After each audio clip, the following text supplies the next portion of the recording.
রাজধানী ঢাকার হৃদয়ে অবস্থিত বাইতুল মুকাররম জাতীয় মসজিদ। রমজান এলেই এই প্রাঙ্গণ বদলে যায় এক অনন্য আবহে। শুধু নামাজের স্থানই নয়, ইফতারকে ঘিরে এখানে তৈরি হয় সম্প্রীতি, সহমর্মিতা আর মানবিকতার এক বড় মিলন মেলা।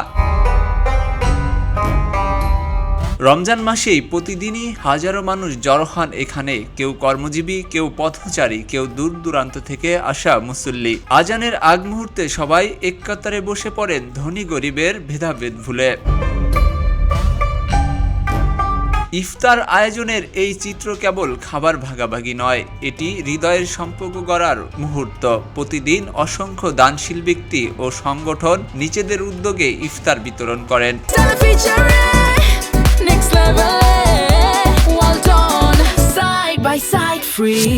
আজানের সঙ্গে সঙ্গে যেন নেমে আসে এক প্রশান্তি। সারাদিনের ক্লান্তি ভুলে সবাই একই অনুভূতিতে একত্রিত হন, আল্লাহর সন্তুষ্টির আশায়। এটা একটা চমৎকার অনুভূতি। এখানে আসলে পরে ধনী দরিদ্র সকলের সাথে বসে রোজার যে আসল তাৎপর্য সেটা বোঝা যায়। এখানে নানা পেশাজীবীর লোকজন, ধনী দরিদ্র সবাই একসাথে বসে ইফতার করছি, খুব ভালো লাগছে।